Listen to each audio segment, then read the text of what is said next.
If you work as a manufacturing facilities engineer, installing a new piece of equipment can be as complex as the machinery itself. From prep work to alignment and testing, it's your team's job to put it all together. That's why it's good to have Grainger on your side. With industrial-grade products and next-day delivery, Grainger helps ensure you have everything you need close at hand through every step of the installation.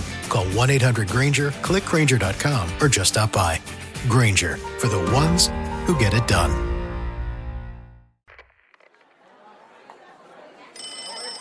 All right, quiet on the set. Camera speed. Sound production, take one. If this film was the only thing that I've done up to my life so far, like as far as the endeavors that I'm doing, even though everything I've done business-wise, creative-wise, this is the best thing, but it's just like, I would be, as a filmmaker, like I would be satisfied with just that. I'd rather do and show and let that speak for itself. But there is that part of me that goes like, that shit fueled me. That shit, not that I'm happy. I just go like, yo, it is what it is. Like, you're never gonna outwork me. Even on my worst day, you're just never gonna outwork me. You know what I mean? Action! Welcome back to another episode of the I Hate This Industry podcast. I am your humble and handsome host, Steven Almeida, and this is my good brother, Daryl Reese Jr., the architect of the Gold Print, the legend, the man, the myth. Yes, indeed, man. How you feeling? I feel good, bro. I feel good to be back. Man, listen, it's been a minute. It's been a minute. The world has changed a lot. So we think, it's been a good minute. Yeah, Sorry. a lot has changed, man. I feel like that's my fault. Hold on. I feel like that's just life. We're in a time where everything, not that we're in a time now. We've been here for a long while. Culture and life just move so fast. Like it's almost instantaneously like changes, you know, like there's no joke when we in the instant gratification, and everything just moves. Everything's just going. Yeah, man. Y'all think about it the other day. I was just looking back on when I first started just this film process to now, just how much has changed with the world, how much has changed with me, just seeing the growth, the setbacks, the wins, the losses, like just seeing that. And man, life gonna look different next week, next month, next year. And it's just embracing it and just adapting to it, man. Just create the life that you want to live and build around it. So that's how I look at it. It's a fact. That's a fact. I think about that every day. You know what it is? When you have kids, I feel like you see life, you feel time more because you're watching it in real time. You know, like you're watching time happen. Like with my kid, I watch him grow and change every single day. I keep telling people that I tell people at work, everywhere, like my son turned 5 last month, not last month in May. He turned 5 and I feel like he just changed, not completely, but his personality, like another chamber got unlocked, you know, like his attitude, his personality evolved, like all of that. And it's crazy how it and it doesn't happen from one day to the next, but it feels that way. And that's what I think it is when you have kids, like you're watching it in real time. So you feel it more. I feel time so much more, like, because I watch it. Because when it's just you're not paying attention to that. So you're just outside living. I mean, yeah, that's my point of view. Yeah, they don't have kids yet. So it's just like some people around me have kids. And like I hear y'all's story and I hear this and that. So yeah, I believe it. Day to day, that shit, you see that shit real time, man. I watch my kid learn new words. I watch him, I watch it. Look, one of my favorite things to do in fatherhood is study my kid. For all you parents out there, for all my dads, study your children, man. I study that motherfucker like I'm about to take a test. Like, like I know his mannerisms. I know what sets him off. I know his tics. Like, I know that's just a me thing. I people watch, so I do it to my kid a lot. But I love watching how his brain works. Got to, man. That's important. That's important. But what's good though? How was your day, man? Man, it was all right, man. Work was cool. Just smooth sailing throughout the day. Had a few things to handle at work, things like that. But everything going pretty good, man. Lucky you, bro. I had a not terrible. I have a terrible day, but I did not have a good day, man. I did not. You know, you ever had to, like, when some shit happened right in the morning and you like, damn, man, this, like, you know it's about to be a long day. Like, that shit just. Wake up. Like, just want to get back in the bed and just go back to sleep. Some shit happened and I was just like, I already feel it. And that one incident set the tone for the entire day. And I was like, man, I just couldn't get ahead of the day. Like, I just couldn't. I just got overwhelmed the entire time. Just get hit back to back to back with shit. Oh, yeah. And then it's like hurricane season out here right now. So it's raining like every day, pouring rain. Sometimes it's like an hour, 2 hours. Sometimes it's 10 minutes, 5 minutes. And my job is inside, outside. So I'm outside sometimes. I'll be in the golf cart. I just get hit with a fucking thunderstorm just for 20 minutes. Yeah, just outside. I'm soaked now. So that happened midday. Now the rest of the day, I'm drenched. And then it get humid as hell. So it's not even like it's cool. Now I'm sweaty, hot, and I still got to go into people's apartments and fix shit. It's just, it'd be wild. It'd be wild. Nah, it wasn't a horrible day. It just wasn't a great day. It was one of those days where, I beat the day. I always feel that. I always feel like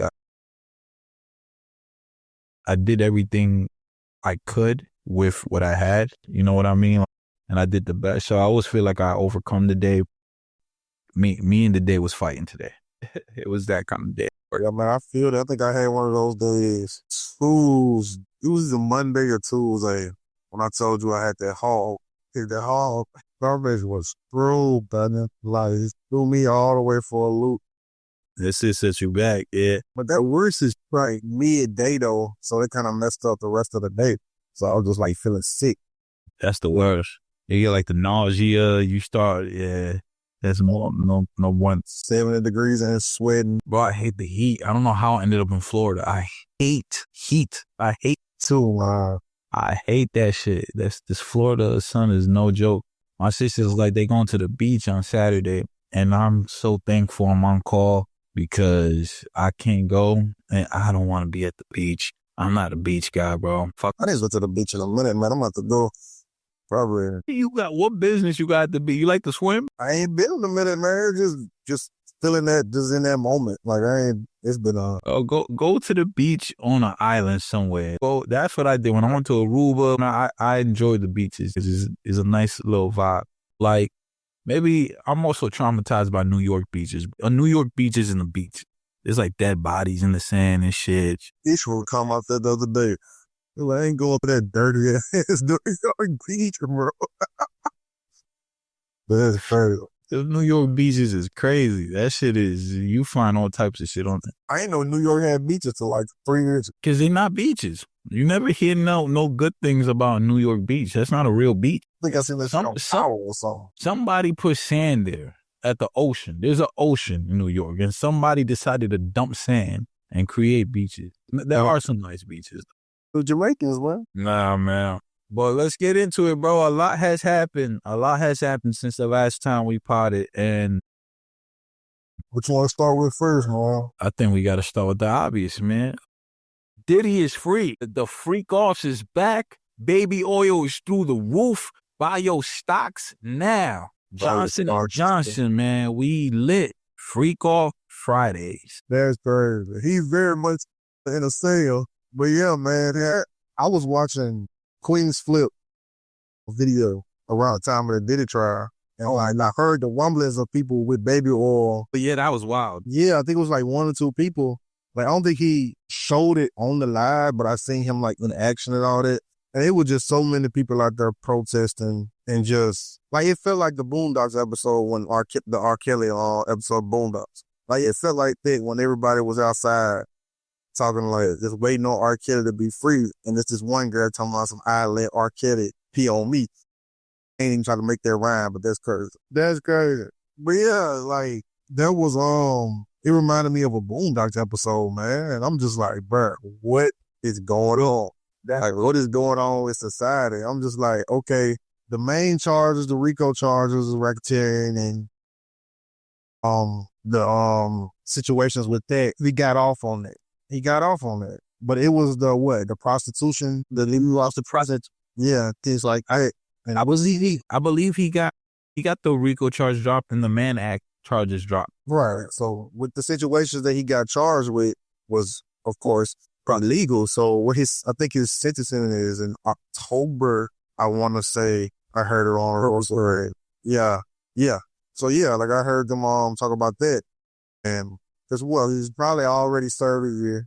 They probably gonna give him 3 to 4. Yeah, maybe. So That's all. I think he's giving him about 4. So when Trump announced and signed a bill that he's gonna be the next president again by the end of that term or the middle of that term, Diddy should be out. And it just I ain't gonna say it's gonna go back to normal. It's just like I want to tread lightly when I say this, but like when he do get out and you look at the stuff that he was charged for, I can promise you that so many politicians, white executives in the music industry, the entertainment industry, that's doing this exact same thing as we speak, and are still going to surround themselves with Diddy privately. Probably not publicly, but privately. So with that situation, like I ain't really gonna say too much on it, but it's gonna be interesting to see what a Diddy life look like once he get out. Because the things that he can do independently and make money, he can do it. He can get on Rumble. He can get on Kick. He can get on these platforms, and thousands of people are going to tune in, donate, invest in whatever he's offering and things like that. So I don't think he needs any of that. First off, we ain't pod one episode throughout the whole Diddy trial, and I feel like it was such a big event in culture. I feel like we might have spoke about it in text, but before we go on, what were your thoughts on the entire trial? Like, it was, like, because we ain't never really talk about it publicly, at least I don't believe so. Right. To be honest with you, man, like, because you a more sensible guy, man. I'm wild. Like, I want to know you. To be honest with you, like, I seen the headlines, or listen to the Birth Club, I listen to these podcasts and things like that. So I didn't necessarily form an opinion on what I felt about it. I was just more so a spectator and just like, okay, this and that, he got charged for this and that. So I ain't really just forming a public or private opinion that I'm like, okay, if he did something illegal, he should be charged for it, he should serve time for it. Like, that's just how I feel in general about any situation. Yeah, just Diddy in general, it was just, you just being a spectator, different watcher. Gotcha. So yeah, that's really what it was for me. I agree with you. I think, like, if he did something illegal, he should be charged for it or whatever. Like, if he committed a crime. I never thought the RICO charge was going to stick. I just don't. And I didn't pay attention to the trial day by day, but I watched a lot of people who covered it, and that's how I would kind of get my information on the trial. I think on paper, the state or the feds did a good job of maybe building the case on paper, but I don't think it presented well. I don't think it presented well as far as what a RICO is. I just don't think you had enough. I don't think they had enough to prove that he's running a criminal enterprise, which is what the RICO really is. So I think once that fell through, the Mann Act and all that was going to fall through too. I feel like those things went hand in hand. And the prostitution shit, I just think was bullshit. I think that's a bullshit charge for him. I think if they would have got him, tried to get him on domestic violence, they would have had a better shot. He wasn't charged for that, right? Nah, he wasn't. That wasn't the charge. And I don't think he can be charged by that, because I think Cassie settled. She settled out of court or for that, whatever it was, that 30 mil, 20 mil, whatever it was that she got. It was a pretty penny. Yeah. I've had this conversation with women. I've had this conversation with my sisters. I've had these conversations with other people. I get it. This is what people always bring up when I would have these talks. They say, oh, he got to her young, he manipulated her, and all of that. I agree with that. I think Diddy's a piece of shit in that instant. Do people change? Yeah. I don't know if he's the same human being today. Back then, whatever he did back then, sure, it was fucked up. A nasty person. I think he definitely manipulated her. I think he took advantage. I think all of that. But at some point, you have control of your life. You know what I mean? And during the court case, this is stuff I found interesting during the court case. They had a lot of like text messages and phone calls and all of that from like Cassie to other people, to like the sex workers and all that, threatening them. A lot of shit now. A lot of those sex workers are doing interviews now and talking, and a lot of them they really only dealt with Cassie, you know, and they said that, you know, they had a lot of instances where she was the one who was being like manipulative and aggressive and all of that shit. I just don't think she was completely innocent in everything. So it's just weird. So it's like, that's why I didn't think any of those charges were going to really stick, because she was complicit in so much. And I don't know, bro. Then these sex workers are, you know, there's a few of them who are pressing charges against her now. Her and Diddy are co-defendants. Yeah, so it's a nasty, people, this is the entertainment industry. That's Hollywood for you. That's the beast right there. For people who crave that what you saw with Diddy is the beast. That is the beast in 5. That is what happens when you have too much power, too much money, and no self-discipline. And I feel like he felt untouchable for so long, then you crash and you burn. Will people love him again? Of course. And there's people who supported him by not saying nothing. You know, like this is the silent supporters. So I think when he comes out, they're gonna love him again. I think he'll play his role in culture. I don't know what it'll be.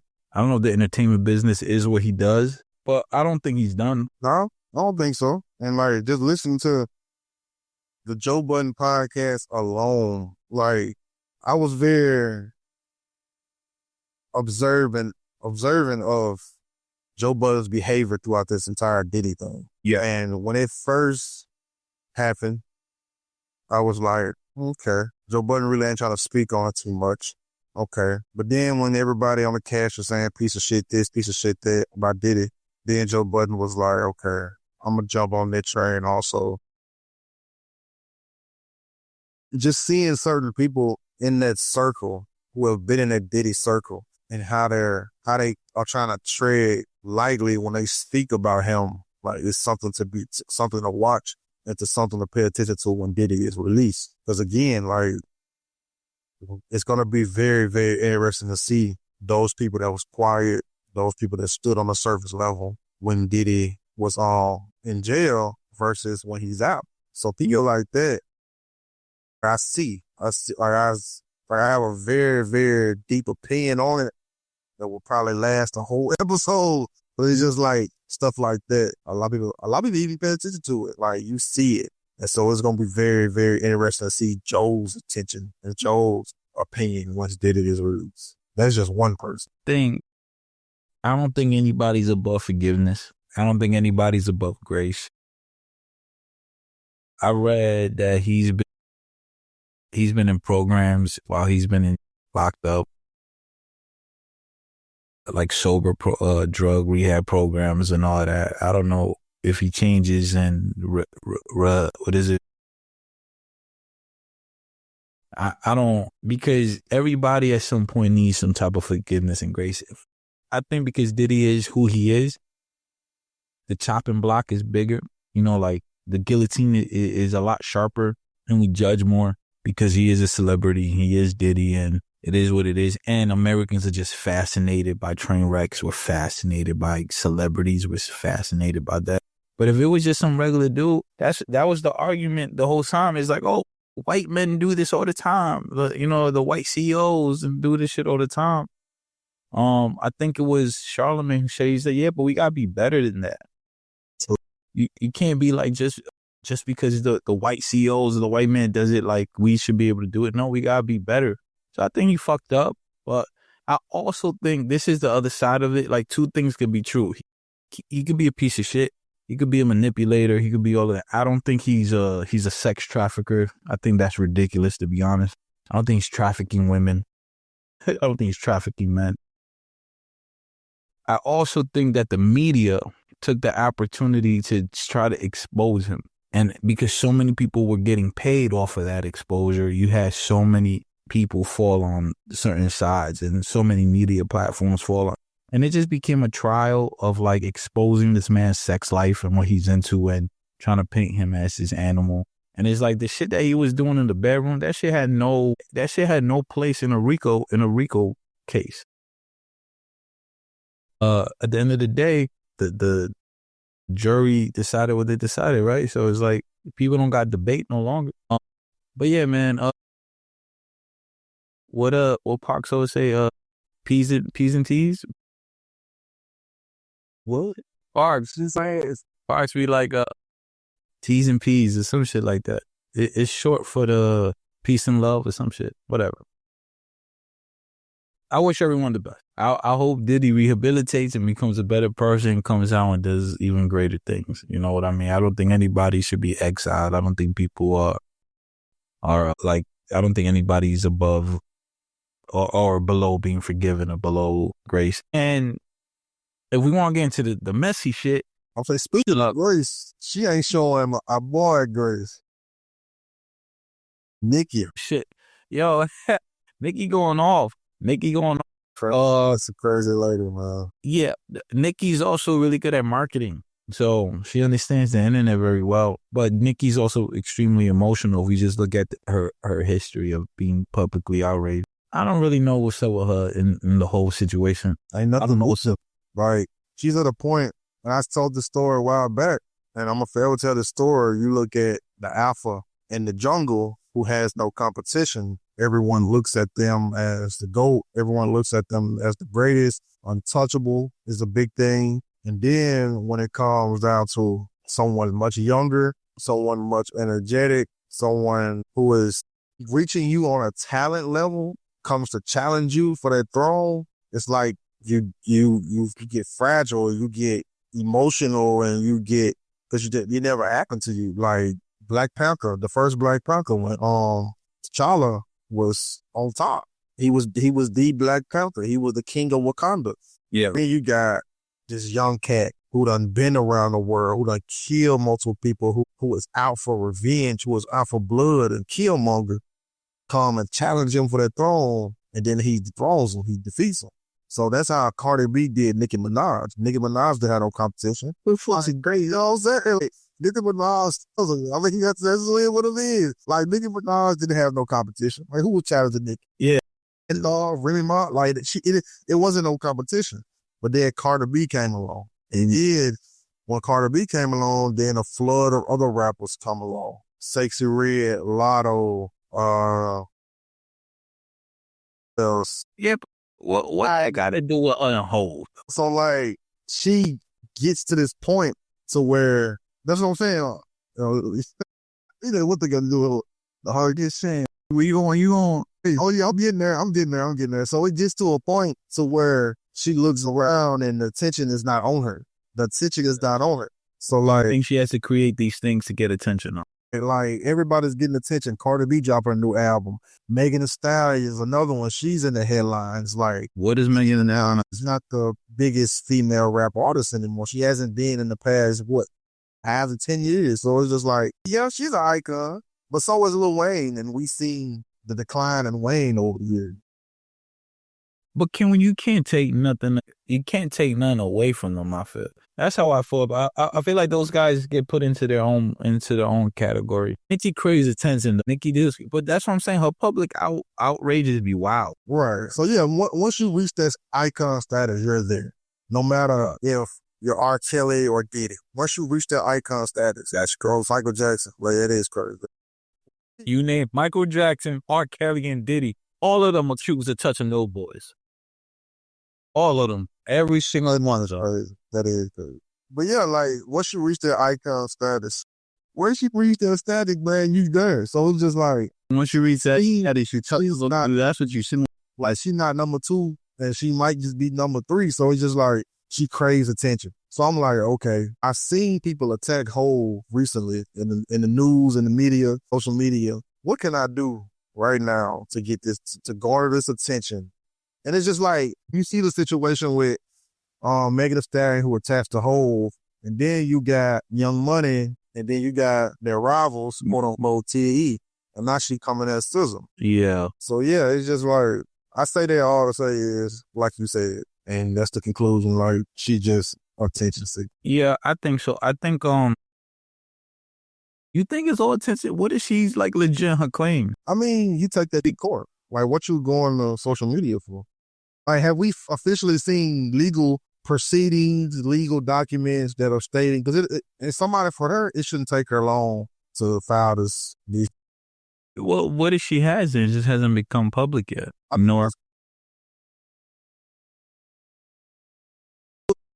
Unless she's been trying to do it behind the scenes and it hasn't gone public. You know, she hasn't.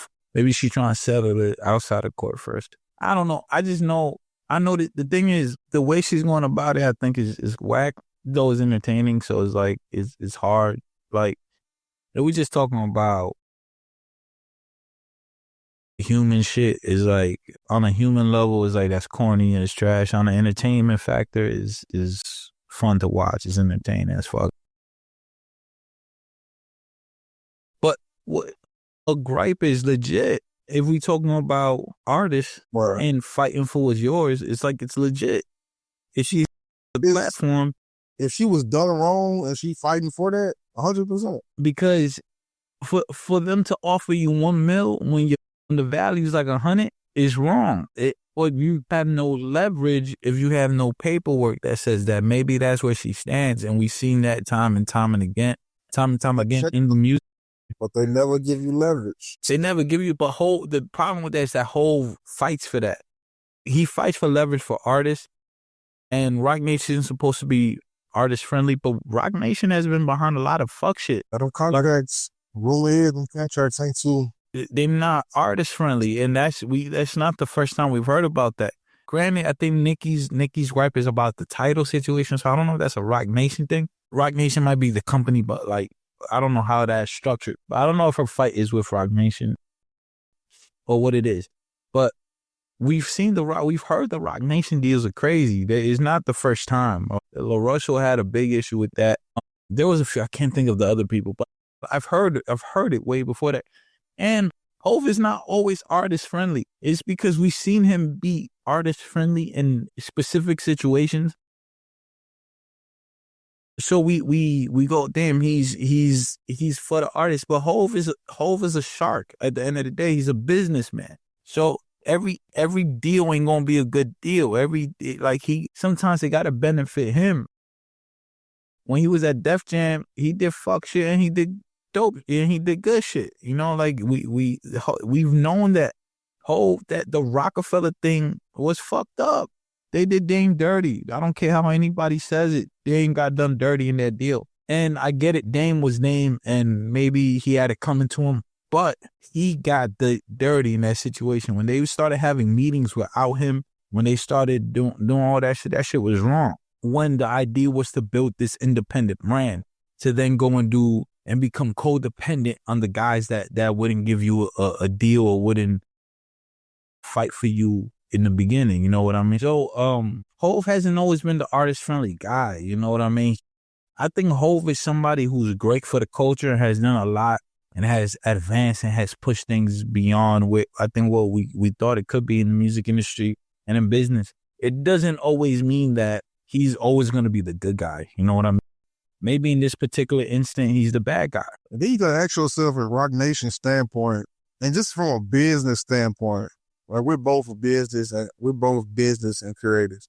Is it lucrative? Is it good for a business and with a business stand? Can you produce long-term success with a business if you're giving every artist 80-20 splits to where they're getting 80 and you're getting 20? No, you can't. And that's what I'm saying. It's just not. So like, it makes sense. It's damn near impossible even if Jay-Z is not the one signing off on this, he's the face of it. He's the face of Rock Nation. Even if it's dead signing the checks and things like that and doing these deals, he's going to get the flack for it. He understands that he knows what comes with that. He took the president deal at Rock Nation. So it's just like, he knows what he signed off for. Yeah. He'll stand there and take the punches. Yeah. I just think that like Nicki is using the optics of Hove against him. It's just like they trying to use Hove has built himself up to be this character in the culture. It's like, so there's nothing you can do but try to defame that character and tear it down and try to prove everything that character says it is, try to prove it against it. That's how you try to defeat it. But I just think business shit should be dealt with business. Like what she's doing online is the entertainment shit. And I don't even know what the fuck happened with the SZA shit. I don't even know how SZA got involved with this. The ladder with that bitch, bro. Because the whole shit was like, when was this? What? The Hove? The Jay-Z, Nicki Minaj stuff on Twitter. Look, a week ago. It was like a week ago. Yeah, so that all that. So it's just like, I don't even know when the SZA shit just happened. I don't even know what the fuck happened with SZA. What? Punch posted a song from one of his artists called Broken Barbers. And Nicki Minaj thought that was a shot at her. And so she went on this whole rumble and all this. And she attacked SZA why? Because SZA's the only female over there. I mean, she's not the only female, but it was something she tweeted and SZA responded, basically just saying, I'm not going to dignify this short response. Then they started putting her receipts. Nicki Minaj saying, I never asked you for a feature. SZA dropped a text message showing Nicki Minaj asking her for a feature. And then Nicki Minaj drops receipts of SZA in like 2011, go bashing Rihanna and Nicki Minaj or something like that on Twitter. And I'm just like, bro, do you know the shit that I was talking about in 2011? This shit is so stupid. Like, so yeah, it's just. And then Punch going at it with fucking academics. This shit is so crazy. Yeah, that too. Like, it's TDE and Jay-Z versus the world at this point, man. It ain't even about Hov no more. It's just TDE versus, Broken Barbies. I am lyric. Like, social media land is, I can't wait till it comes a day to where I don't have to rely on it to push what I'm doing. Like the day I do what I need to do and not do it and not be on social media. I mean, there's never going to be a time where you could. So this is the thing with social media, right? Honestly, social media doesn't matter beyond a promotional standpoint, or because nothing is ever going to beat boots to the ground. Nothing is ever going to beat that. Because if you had an album that you did, right, and let's say you have a physical copy of it, right? I promise you, going around to different locations, giving out your CD, or finding different places to perform, doing all that, open mics, going out, doing all that, you're going to gain more traction being outside, promoting your shit, being outside with your shit, being outside, living your craft, than you are just creating content. You know what I mean? That's going to generate more interest because people want to see it in real time. I feel like social media and all that from a creative standpoint is the afterthought. You know what I mean? It's the platform you're using to try to promote all these things that you are creating. But I don't think an idea can live on social media. I feel like there's a lot of artists like that. A lot of creatives, not just artists. I'm not just talking about music. I feel like there's a lot of creatives who just live on social media, show the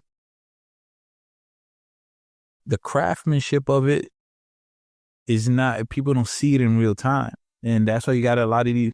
Who was it? Was it Summer Walker, one of those artists that she had like terrible performance when she first started out? Well, again, her, I think Ari Lennox too. There was like a lot of these artists, they're just terrible performers. Ice Spice, terrible performers when they started off because they had it was ideas that just lived online because it's easier to put it out. Now, you see, was I wrong though? That shit fizzled out. Was I wrong? The last take I had of Ice Spice, I don't know if we put out that episode. But that shit, I was on the fucking money, bro. With the dude taking over Atlantic and all of that shit. Ice Spice fizzled the fuck out. You haven't heard shit from the lost weight, gained weight. It's all crazy. That she don't know what she on. The reverse Ozempic. She on the reverse. Bro, she released the last shit I heard. She was like, I'm thick again because I'm back eating oats. Like, bitch, you ain't stopped eating oats. What's every record you eating some shit to get skinny, to get thick? We don't give a fuck. She don't make music for me, so I don't care. I just think she cute and she from the Bronx. I'm a Ice Spice supporter. On the contrary, I love Ice Spice because she's from the Bronx and like it's cool. But I was not wrong. It's not real. Ice Spice is not real. It's just a product. What was we talking about? I don't know. It's on my stage presence with artists and stage presence. Not stage presence, internet, social media presence. Social media, yeah. So you're always gonna get more traction and more response from being outside and being active with your craft and active with your talent. The internet can only get you so far. Social media can only get you so far. So you don't need it. I don't think anybody needs it, because if you just decide to dedicate your life to this thing that you're doing, and every day you just went to different places, then you went to different cities, then you went to different states, you would eventually become successful. It's undeniable, because you're outside moving, you're outside viewing, you're outside doing things that's generating interest. You know what I mean? Like, that's why I love comedy, the art of comedy, because there's comedians. The hustle is so crazy, man. Like, being at open mics every day. There's comedians at open mics every single day. Building the craft, working on a stage. Person, you learn how to talk to crowds, different environments, different cities, different towns. And you might your online presence might be trash, might be very low key. It just takes that one good show that somebody pulls out the camera, records. And you might get booked at a certain nightclub where there's another comedian that's headlining that has a bigger platform than you. Boom, oh shit, he like you. He might, come open up for me in this tour. Like, that comedy grind is serious, and you only become successful. And granted, there are those social media comedians that pop, because that's one route to do it. But you have seen with those guys, they tend to struggle when it's time to get on stage, because they haven't harnessed that craft yet. Because being on stage is a craft. And that's my point of what I'm saying is, if you outside really doing this shit, the online shit, the social media just adds on to it. You know what I mean? But in the entertainment industry, it's backwards. You know what I mean? The entertainment industry is build up your social media presence, then go outside. Yeah, man, that's true. In reality, being outside should build your social media presence. You know what I mean? Yeah, they got me more thinking about the film aspect of things. Like, we got 2 screenings this year that we're doing, and it just got me thinking, like, man, like, I want to do not like a tour, but do more than just do more screenings in places throughout the city, outside areas, New Orleans, Atlanta, Florida, things like that. Like, I want to not just the foundation film, like the next film, the other film that we develop, and things like that.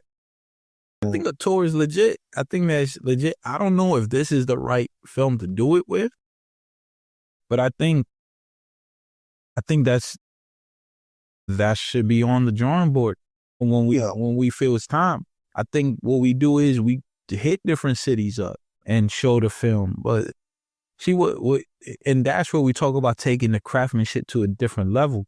When you get the creative minds together, it's not like, yeah, we go on a screening tour, but with that, we bring talent, we bring artists, we bring performance. Like, we could damn near build an entire festival around the screening of a film. You know what I mean? Man, yeah, that's definitely put on something on the board. And like, with the film aspect, it's slightly different, because when you got the music, you can easily book an open mic night in New York or Atlanta, and you from Mississippi or something like that. You could easily do that, because people are there for that moment, for that vibe and things like that. As far as for a film, it's kind of like, okay, I can't book this venue in a different city and expect me to show up. They don't know who I am. They don't know what this is. And that's the beauty about filmmaking. Like, filmmaking is kind of looked at as open mic nights or filmmakers kind of looked at as music festivals, or it's all a festival. So it's looked at as like that. So even with our film being played in Iowa, even with our film being played in Los Angeles last month, like those are ways to quote unquote tour. But you have to have a good film to put it in that festival. You have to have a good, so you have to screen. It's different. It's a difference between getting selected and getting screened. Like you can easily get selected, but are they going to put you in this slot with these other films that they feel deemed necessary to be screened? Right in the open mic night, they may not even care about your talent. If you got $50 or something like that, or $100, they'll mostly take it. Like things like that. With a film, it's very strategic. I mean, it's good to have a film that's making waves and things like that. But if you have a good film, it makes everything so much easier rather than I'm just a mediocre artist and just doing an open mic night. Yep, you're absolutely right. Filmmaking is just a different beast, and promoting film, making a film successful is it's hard. It's not an easy thing to do. Firsthand, we haven't even released the film publicly yet. So it's just like, yeah, sure, exactly, and I think we're the biggest critics of our own of it. So it's like, I think when I look at what we did with that film in particular, I think we scored 10 out of 10 is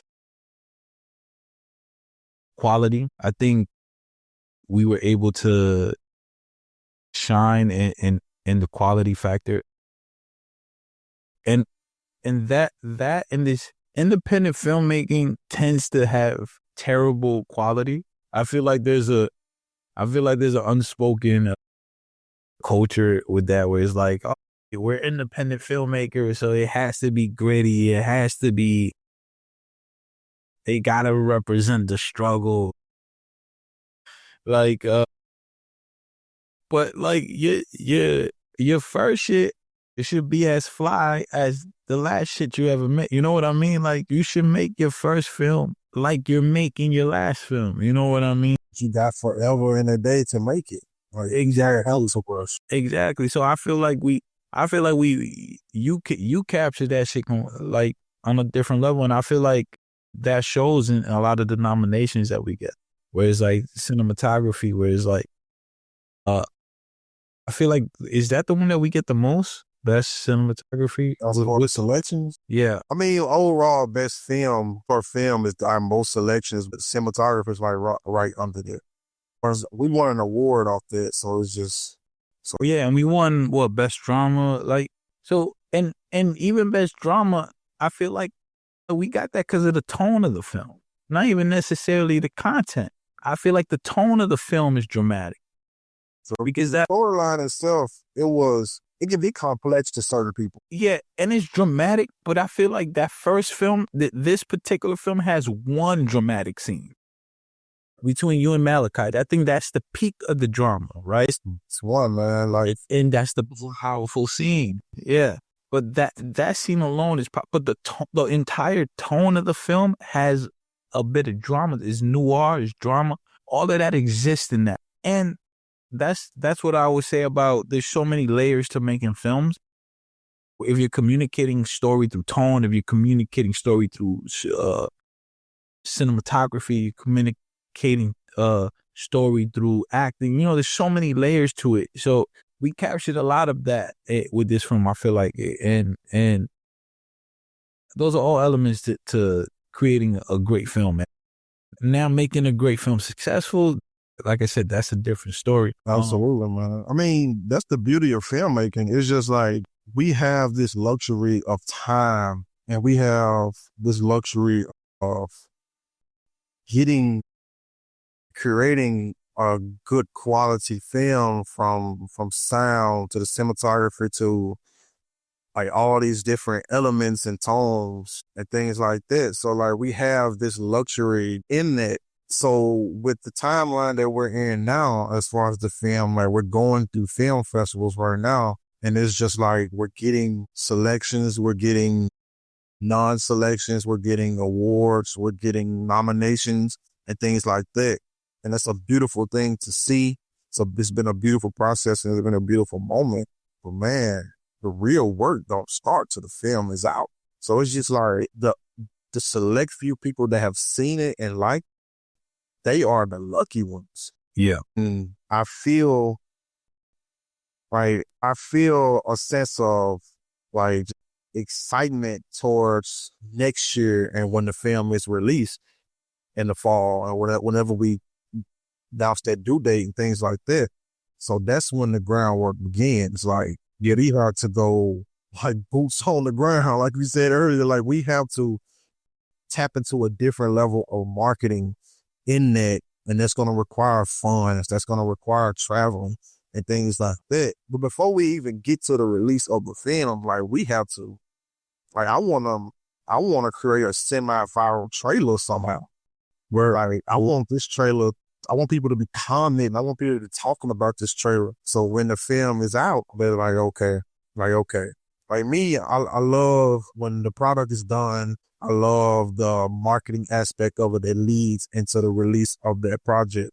So this film next year is just going to be dedicated to that. Just next year in general is just going to be filming in general, like from marketing the film, from creating and developing a new film. Yeah. So like next year is just going to be a whole different cycle and pattern and things like that I'm very excited for. And just since we on this filmmaking subject, like, man, this has been a beautiful journey as far as the film festival circuit with multiple selections. Like since we last recorded, won another award. We got selected to 2 or 3 more film festivals. Yeah, it's so real as fuck. Absolutely, man. And what I feel like has been the best moment and process so far has been getting a selection from Mississippi, and that is the Jackson, Mississippi Film Festival. And man, the moment like I seen you have been selected to Jackson Film Festival, I was like, man, this is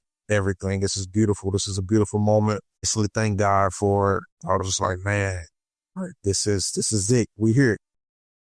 And then I think it was like a day or 2 later, you got selected to the Jackson Film Festival. I was like, that's 2 out of 2.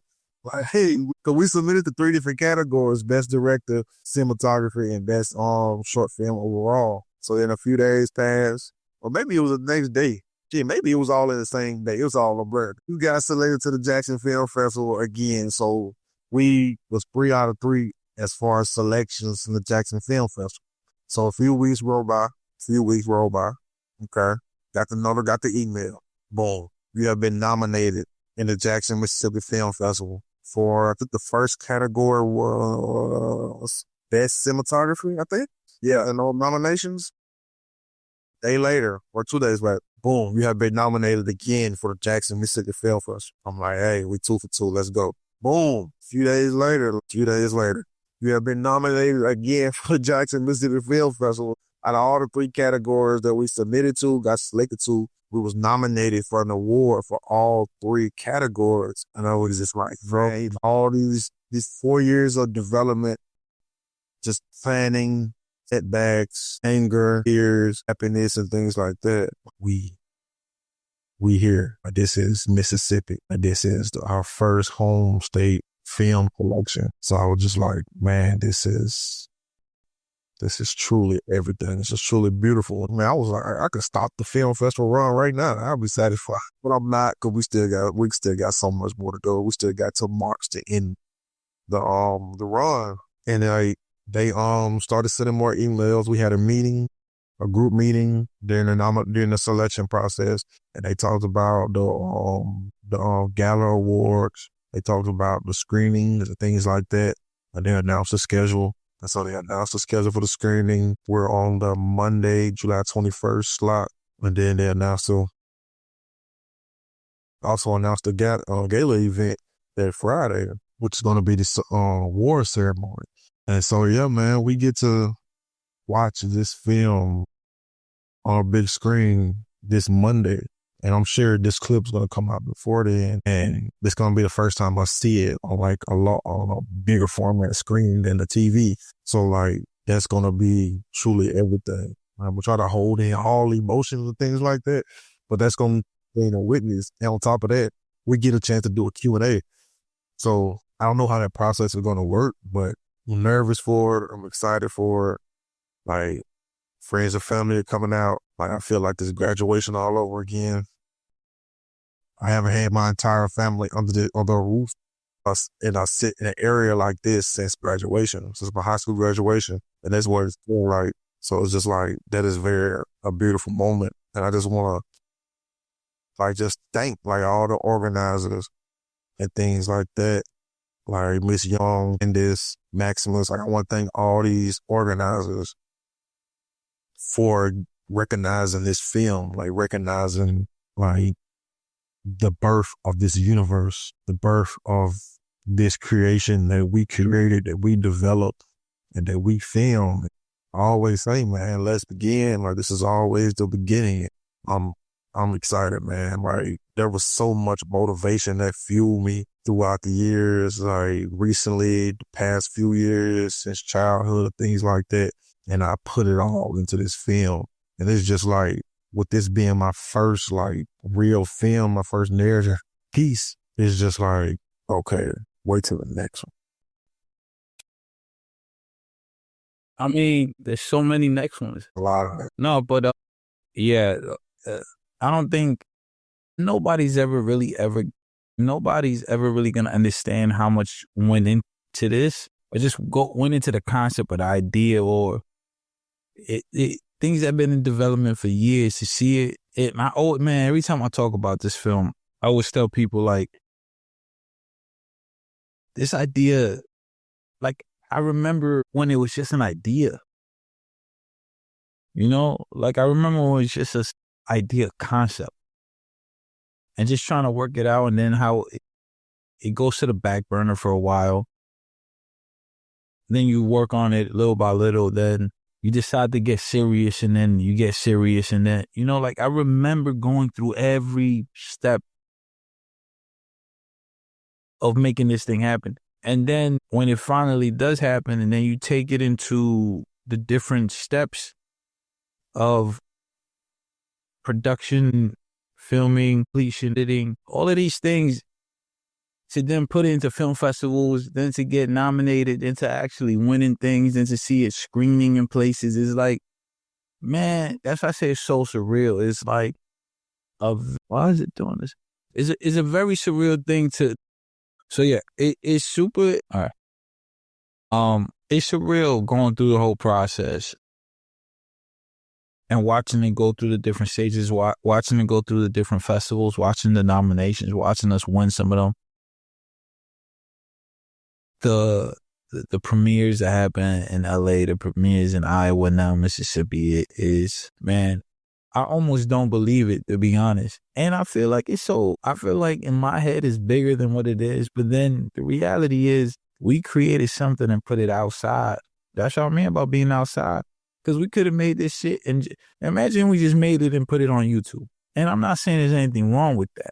I'm saying it making the rounds, it being put into the festivals, it doing all that it's doing, it's building the equity of the film. You know what I mean? And that's important. You know why? Because next year when we submit again, or not next year, the next film when we submit again, next film when we submit again is going to be, yeah, hold on. Oh, okay. Yeah, I don't know what it takes to use quality footage. I got this shit on boost mode, shooting at like 6K, whatever it is. You're burning outside. So much shit that I can talk about certain situations, but I'm choosing to like be a bigger person. That's your problem, right? Your problem is that you like being the bigger, not me. Over the years, bro, because it was a phase of my life, like a year, 2 years soccer, where I wasn't. Like, I was just like, I used to get called the Dame out my crew. Like I was the Dame Dash, because I talk a lot of shit. I've calmed down.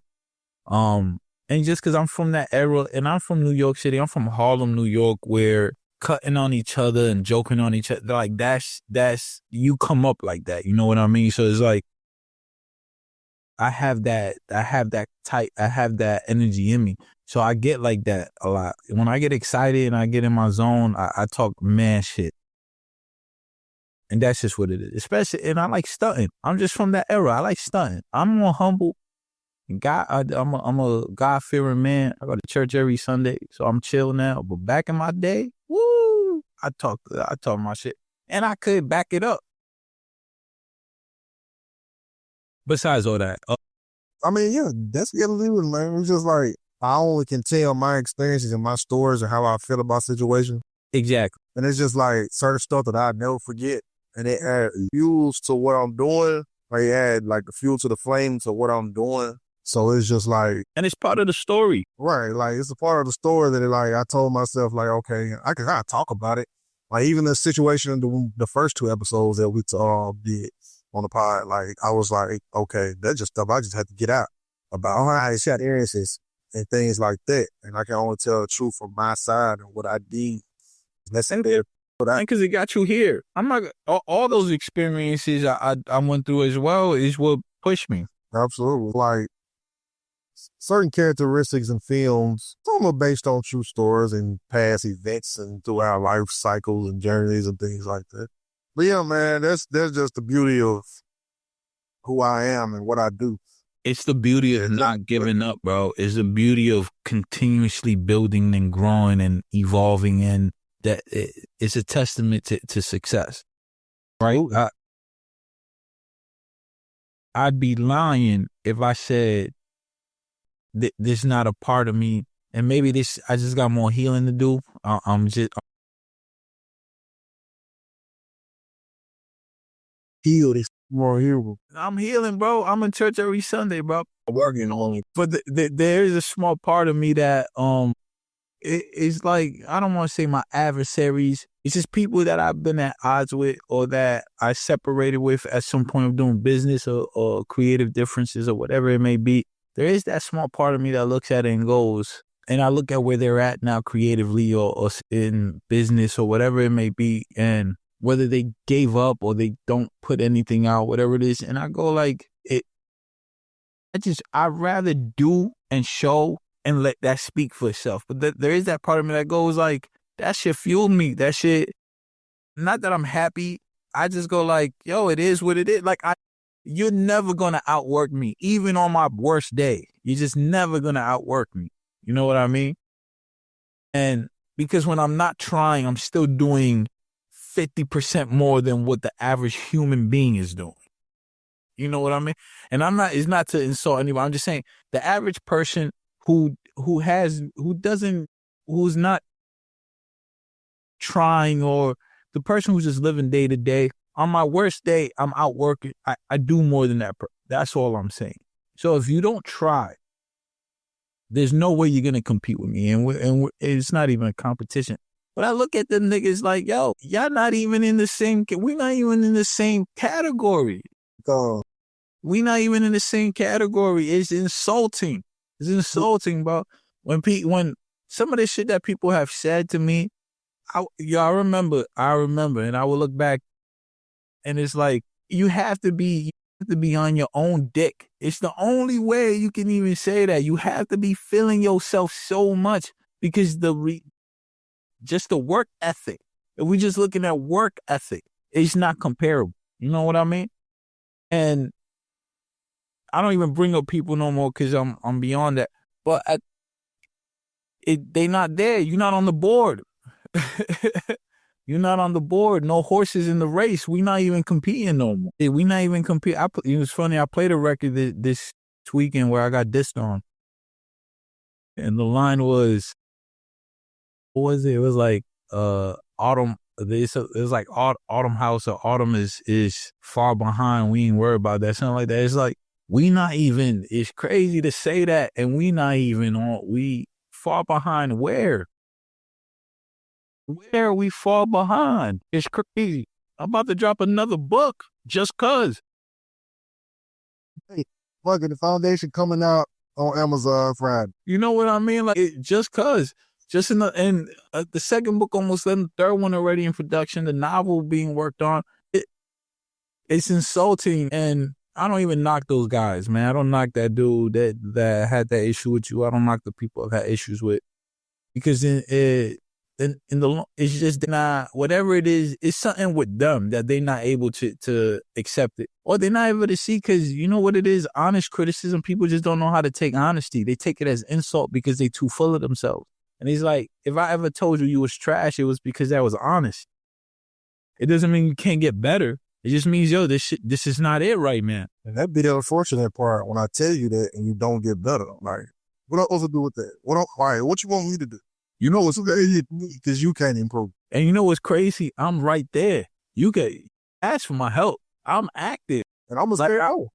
Yeah, ask for my help. I'll be happy to help you. Because I love to see people thrive. But it's that people be full of themselves, man. Everybody think they a star until they fall out the sky, bro.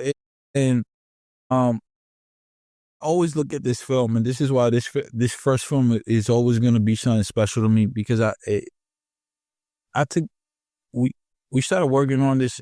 I was in the middle of a lot of shit. I mean, I had the fire. I moved. Like, there was so much shit going on in my life. Finances weren't even right. I was putting up money in reality when I didn't have it. Doing the podcast, trying to be consistent with it, on and off, whatever it may be, just building and developing. But it's having somebody on the other end of that understood, that could see like where you at, where you're not good at, and being able to compensate on their side for it. Being able to see, like, we have a goal in mind. However we got to reach it, we're going to reach this goal. If it take a little longer, if it take more money on one side than the other side, if it take whatever it may be that needs to get done to reach a goal.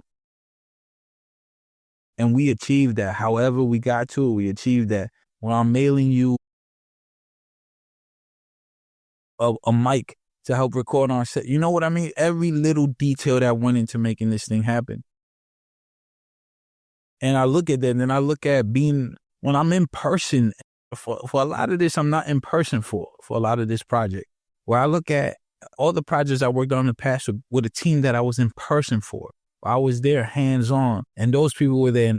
And granted, we created a lot of dope shit, a lot of great shit, and a lot of things happened. But then I see when around the time it fell apart, and I look at it, it's like, damn, it was a lack of understanding, or a lack of people being willing to take on more of the weight on their end. Laziness, all those things playing to an ego, women in your ear, people in your ear telling you some shit, all types of fuck shit that at the end of the day, it leads to nothing. Because then when I look at it, at the end of the day, I'm happy where I'm at. I could look at my shit and be like, damn, in that time frame, I've done so many different things, done projects, done things on my own. And I don't hold that in comparison to nobody, but I always look at the people around me and people I've worked with. If in that same time frame, I'm not saying it's a competition, but in that same time frame, you ain't done shit. Man, If you ain't done shit in that same time frame, you ain't working hard enough. This film was the only thing that I've done up to my life so far. Like, as far as the endeavors that I'm doing, even though everything I've done business-wise, creative-wise, this is the best thing. But it's just like, as a filmmaker, like, I would be satisfied with just that, as far as where in, like, presently, not like this is the only film I ever put out. Like, of course not. Like, we got so much more work to do. But yeah, project as a whole consumed 4 to 5 years of my life, and it's gonna consume another year because we still gotta release it publicly next year. Also, you see, and you haven't even talked about the album. Man, there's a whole album that you worked on. But so we gotta talk about that privately, man. It's a weather, bro. I still wanna like put out those special records. I think it needs to be restructured just for obvious reasons. Yeah, big obvious reasons. Yeah, but my point is, the obvious reason that I think I feel like if I did lend a hand, that obvious reason might be to go in a different direction. Yeah, it has to be in a different direction. I only bring that up to say, you've put in a lot of work over the years. You created a lot of things. You've been a part of a lot of great, whether people have seen it or not. The film itself is the completion of the film and it being in the circuit and where it's at now it just speaks to all the work that's come before it. You just wouldn't have the perspective for the taste that you have, for the quality, the standard of quality that you have, for the persistence that you have in creating something if you didn't go through all those trials and tribulations that brought you here. So I feel you when you say if this film is the only thing that you had up to this point. But the reality is not. And that's the point. That is not. That there's so many things that lead up to this very moment. And that's what I mean for everybody else. And I'm not talking shit about nobody. I'm just saying, catch up. I'm just saying, catch up. Why? You a French fry? That's some old school shit. Because I need to catch up. It was full delusion from like just the whole thing. And it's like the main thing, I think the main thing that I got out of that is enhance the quality with each release. We are not in a position of going backwards. So then I'm going to put my foot on your neck. And I'm going to put my foot on your neck. And just be patient with what you're working on. Like this film process and just like patience was the biggest thing with this. And I'm glad I took my time with it because the quality reflected it. Like if I would have rushed it, the quality would have showed. If I would have put this shit out as a silent film. Right, like what goes I would have did it shit out as a silent film and it still be just silent film. What quality itself would be, it speaks for itself. You know what I mean? Absolutely, man. So yeah, it just told me again, enhance the quality with each release. We are not in a position of going backwards, man. No, so, not at all. Not at all. And I think, just by where we were at with developing that first film and how we're developing the second film, I could just tell by our conversations that we thinking a lot different. We thinking a lot more deeper. The second one is going to be so much crazier. And I can't even imagine what the third one is going to be like. So it's just a process. It's just a process, and the process is only growing and evolving and getting better. We're only getting better. That's why I say like this first film, I feel like we didn't really even really put our foot in it. Like I felt like it was this thing of like reaching this goal of putting out this film. Like we was the new kids on the block. And it just so happened these kids are making noise. Yeah, and this like that.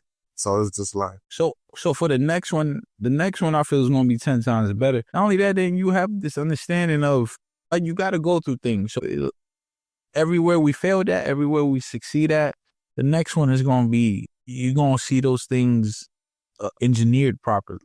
I'm excited for the next one. I'm excited for this one. I know a lot of y'all have not seen the film. And I'm excited for people to see the film. And I'm more excited for people to see the film because I'm so excited about what's coming. And that, bro, man, and that's just this universe, man. It like I said, I'm working on something that I'm excited for, which I see turning into something turning into film or into a show. So it's like, absolutely, man. I'm excited. I just see what's next and what's coming. So catch up, man. Everybody out there, man. All you French fries, man. All you French fries, catch up. You French fries, catch up. We gonna be, what is it, Jackson, Mississippi, where the premiere is? Yeah, Jackson, Mississippi, man.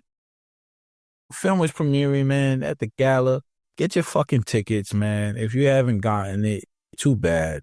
I'm just saying. It's the gala. The award ceremony, the gala, the film premiere, they're following Monday. So. We just already slot. This is the independent filmmaker's dreams.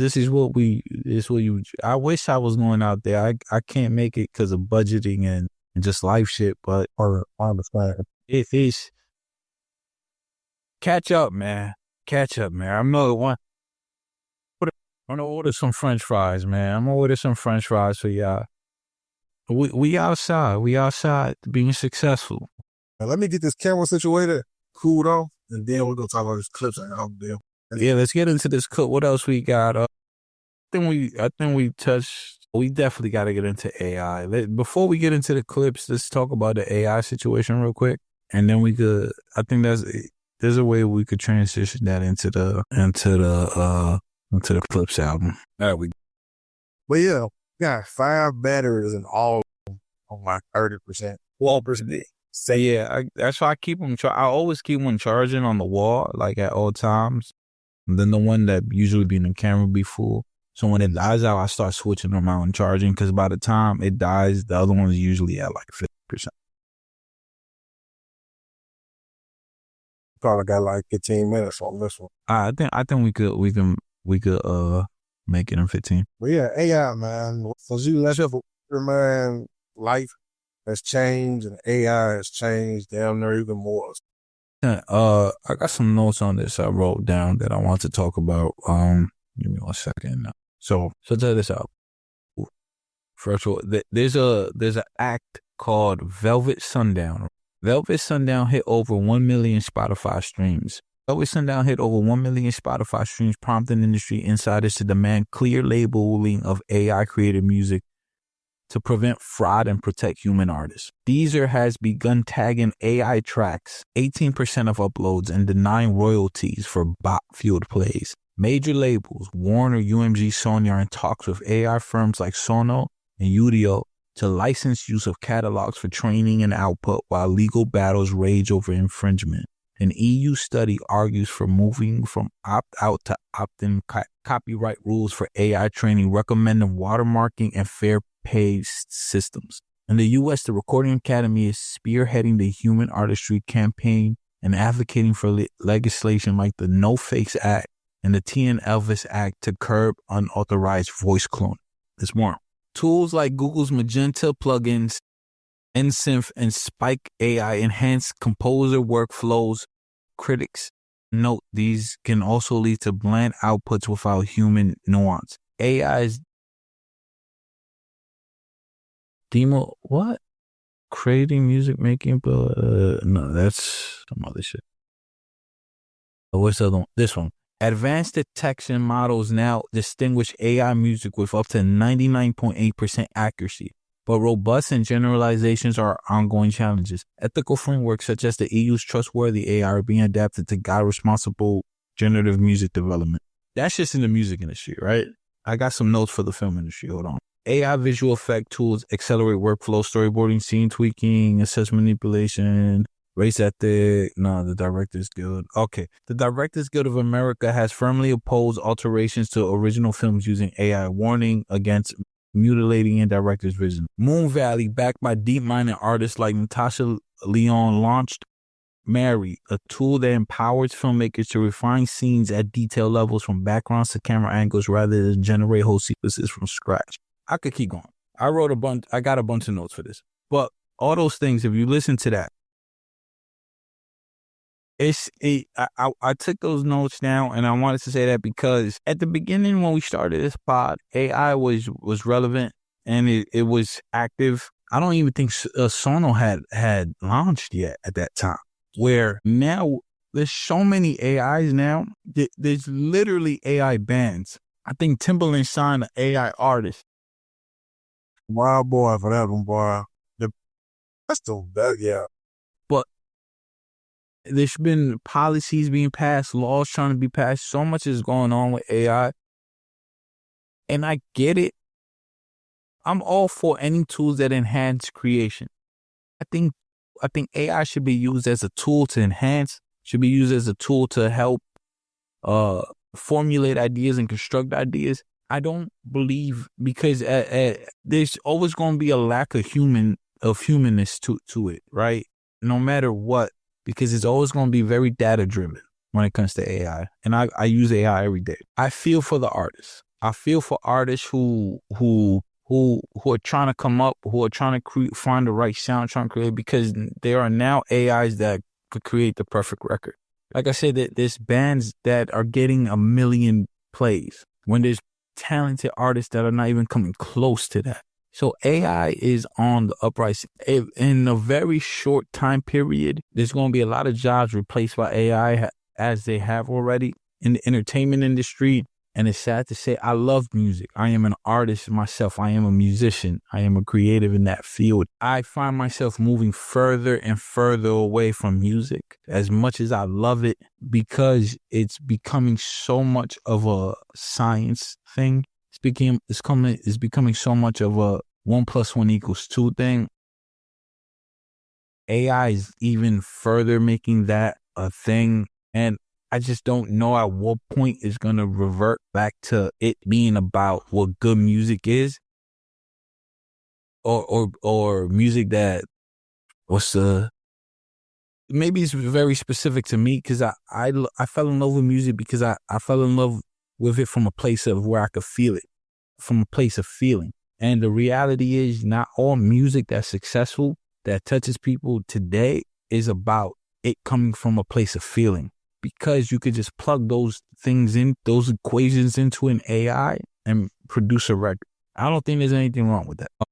And there's now, like I said, a lot of policies that are fighting against those things being monetized and being like, I understand all that because I still feel like real people who create real music and put a lot into it should be compensated properly for it, as opposed to just learning how to program a machine or a system to create the music. But tools are tools, and they're like it's such a slippery slope. And when it comes to filmmaking, even more so, filmmaking has become, bro. Have you seen some of these? Like I've seen some of these AI film clips, and it's like, damn, it makes you go like, should I even create something? You know? Joking there, what I gonna do? I'm gonna go with popular elements that create you. Yeah, man, it's filmmaking. Like filmmaking, with us being in both in music and in filmmaking, AI hits those industries more than anything. Yeah. And writing. It's AI is very, very prominent in writing. AI has casted damn near a shadow over writing in a way. Yeah, it takes the art out of artists. And so you can look at, there's so many benefits to AI. Like there's so many benefits. So like you said, I use it daily. I use it for work, use it for business. It's my personal assistant. Exactly. So like even when I'm creating summaries and all that for a film, like I'm using it. Like I heard these words say the same exact thing. So I use it a lot for frameworking. Like almost every one of my ideas, I use AI to framework it and to flesh it out a little bit. Absolutely. So it's like the way I personally look at it is I'm Tony Stark and AI is my Jarvis. That is exactly how I look at AI. I like comparison a lot. From the moment we started this pod until now, the way that shifted in music, filmmaking, things like that, creating these scenes, creating this and that, and using AI in these aspects. Like we haven't fully seen the AI movie in the movie theaters yet. I don't think we're going to see it right now because it's going to be a lot of blowback. But best believe that's AI being used in these VFX. 100%. I don't think there's been a movie that's come out in the last, let's say, 5 years that hasn't used AI. Yeah, and I was watching a little bit of the first Mission Impossible last night that came out in the 90s, and they talked about artificial intelligence. They talked about crypto and things like that. Seemed like God level technology to them. Now, fast forward 28, 29 years from now, access ChatGPT is free. Sora is free. You can use certain things, certain plans, or whatever. But like you have this access for free in your hand, a palm of your hand. Everyone has a phone and things like that. So the advancement of AI is like, I ain't gonna lie to you. When I first got into the music, if I had the chance to create an AI artist that can do like a hook for me, like a Nina Simone or R&B hook or something like that, I would have did it. I ain't gonna lie to you, when I first started doing music, like when I first started working with artists and executive producing and things like that in like 2019, 2018, 2019, I would have did it. Like, yeah. If I had that accessible back then, but I wouldn't do that now. I wouldn't do that, especially not to the point to where how I would have took advantage of it back then. But it's like, when it comes to AI, for one, it's already information that's on the internet. And two, you got to ask yourself, is there integrity in this? And people will have different standpoints fancies all that. They'll say they'll throw integrity out the window, things like that. But it's just certain things that I wouldn't use it for. Like I would, if I'm doing it, like it's a slippery slope with me. If I'm killing promo for something, I might get dib and dab in it. I will. But if it's like the main course meal, I use it for the appetizer. But I wouldn't use it for the main course. Yeah. It's just from a creative perspective. As a creator, there's like a piece of you in the things that you create because it's shaped from your perspective. It's shaped from and that comes from your experience and your life. There's no way to emulate that.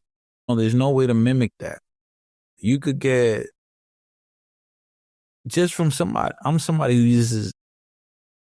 When it comes to creating things, a lot of it comes from personal experience. I feel like that's what makes things relatable, especially when it comes to media, when it comes to entertainment, when it comes to those levels of art form, whether it's a book, whether it's a film, whether it's a show, whether it's music.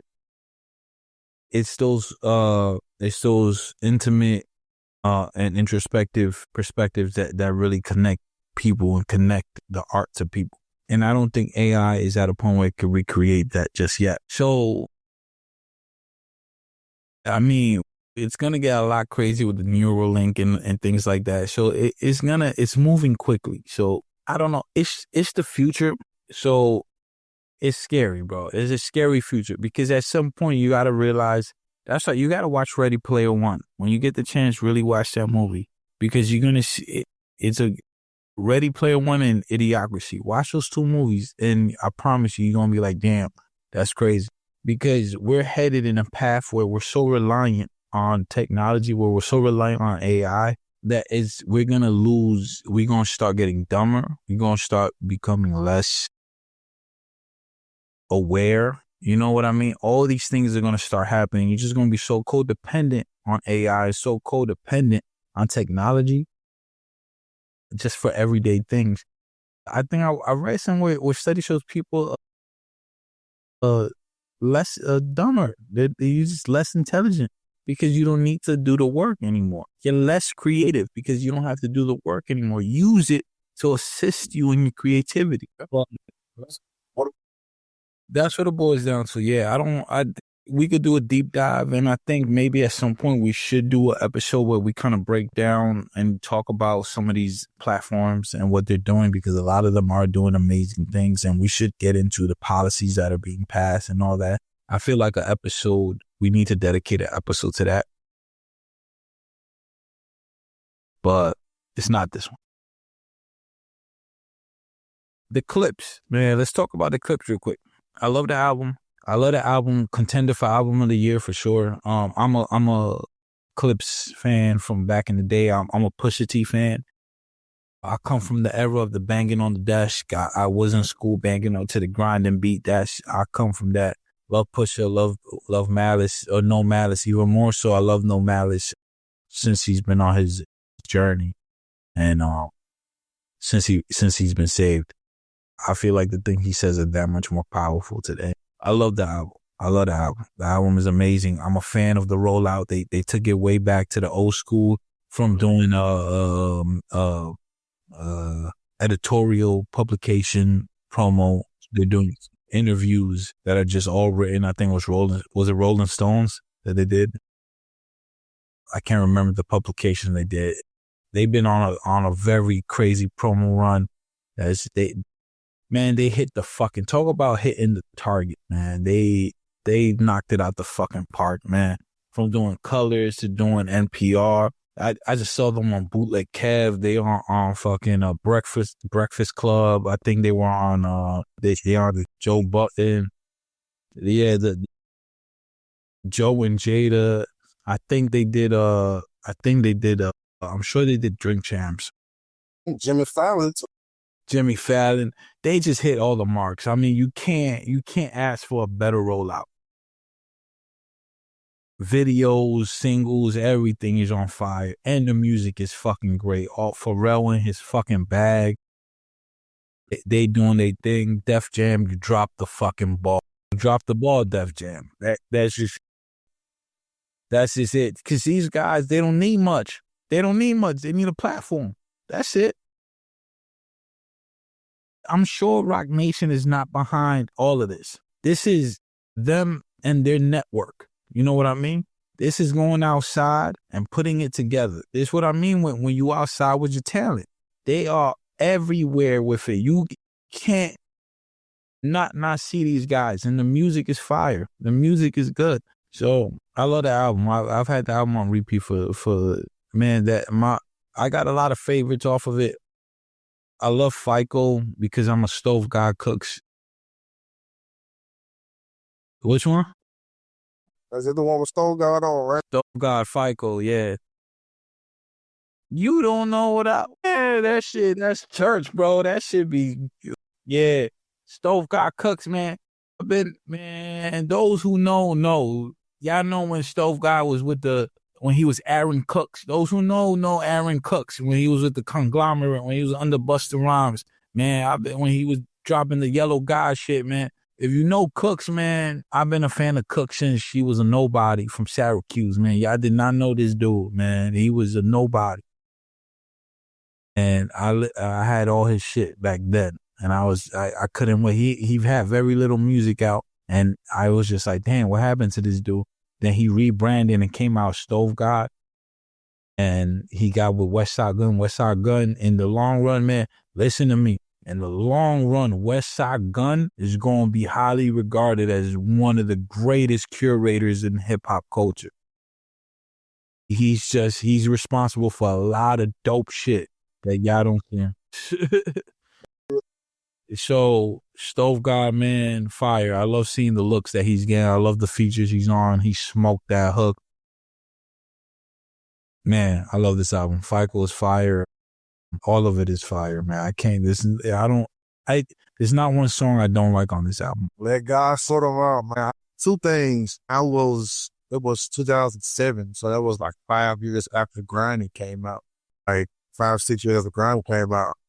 And I was doing the beat. I was the one doing the in class with the pencil, in class with the bagging on all of this. I was the one doing it. So I remember that as a kid doing it, and then just fast forward to now, just go at the top of fashion shows.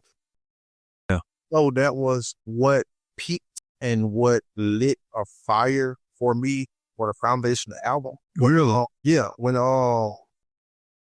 Pharrell premiered and he curated the Louis Vuitton fashion show, and they did, there was Voices of Fire Choir, and they did Joy. And then it was one, I think a year after that, or maybe that same year, the Clips premiered Birds Don't Sing with Pharrell. And it was, the one before that, they premiered Yeah, it was Chains and Whips. It was just Jim Jones. Yeah. But they premiered Chains and Whips. That's when that whole Jim Jones situation happened. Mm-hmm. I was like truly inspired by them.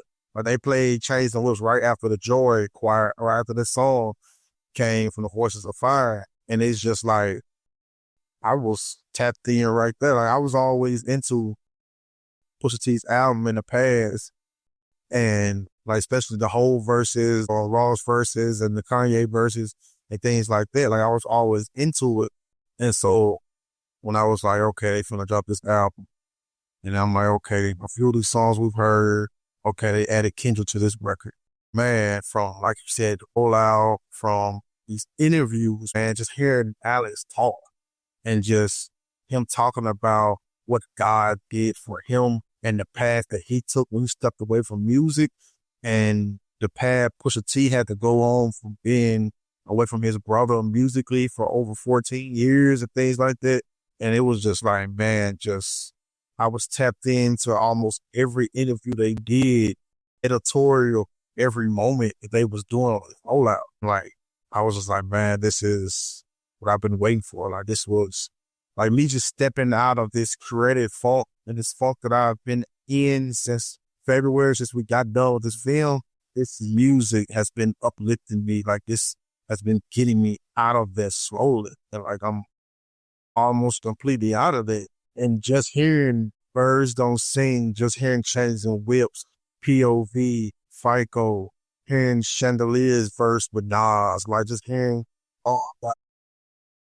Tyler, the Creator, on these records, and hearing So Be It, it's just like, man, this is the music that I love. This is the music that I've grown to love over these past few years. And it's just like, man, like I was hoping for a whole verse. Like, I was really hoping for it. They sent him a few records. Like he got Chains and Whips, So Be It.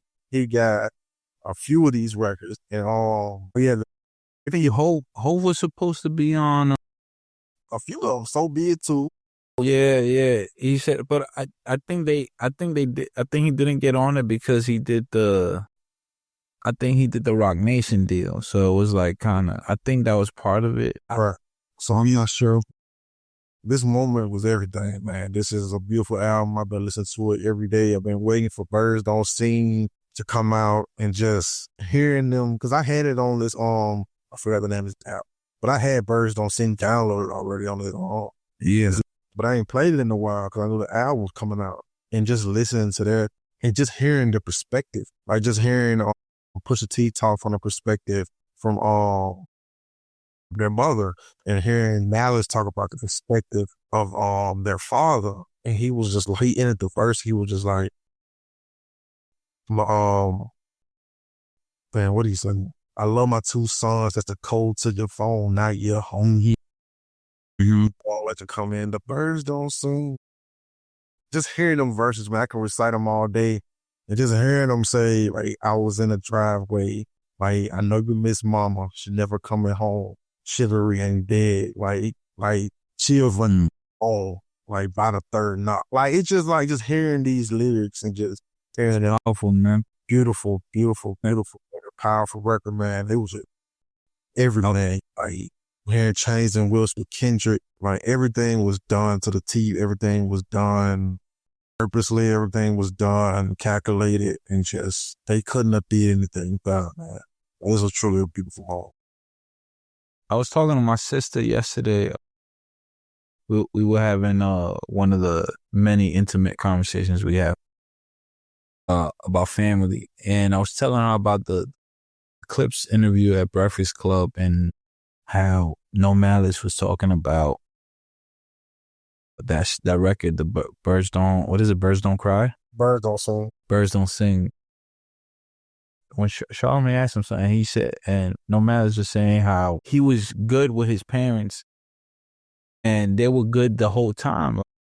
He's saying like the entire relationship, they've always been good. They've always communicated. They've had a good relationship. And he said how that brought him so much peace when his parents passed, because he knew there was good. There was nothing. We could talk about this new Nick Grant album next time. Is that's what you had on the list? So yeah. I listened to it when it came out. But anyway, we talk about it next time. All right, guys, this has been another episode of the I Hate This Industry podcast. I am your humble and handsome host, Stephen Almeida. And this is my co-host, the good brother, the architect of the Go Print, Daryl Reese Jr. yes, indeed. And man, it's good talking to you. Until next time. Absolutely, man. Peace. Okay, that's a wrap.